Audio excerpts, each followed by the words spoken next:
It's important to recognize that lung cancer is the #1 killer of men and women in this country.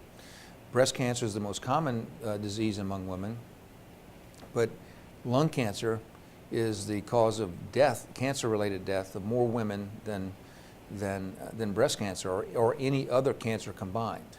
About 85 to 90% of lung cancer occurs in people with significant smoking history.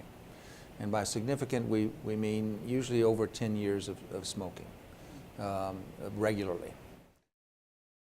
It really depends on how its presentation. And if you have a small spot, an individual small spot within the lung, the treatments available are primarily surgical. Remove it if the patient is in good physiologic shape. In other words, their lungs are good, their heart's good, they're not very aged.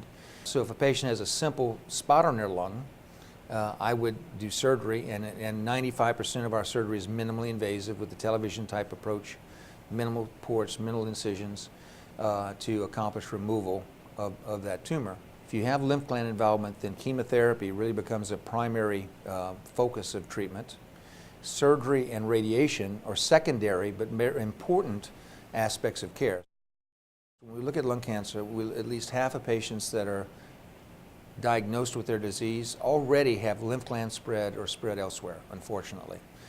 And this is the importance of why we really are pushing early CT scans and if you're a smoker and over the age of 50, to get that scan to identify an early curable stage and reduce that percentage from 50% or so of patients first found with advanced cancer of the lung to a much lower one where we can cure them. But the present numbers are about 50% of people will come in with an advanced stage of cancer.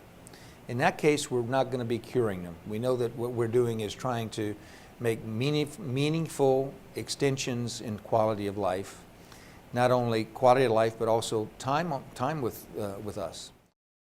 It's recommended that these scans be done yearly in those patients at high risk. And again, the high risk groups are patients over 50 with significant smoking history, and specifically also those persons who have some lung dysfunction to start with, emphysema or some sort of bronchitis associated with their smoking past.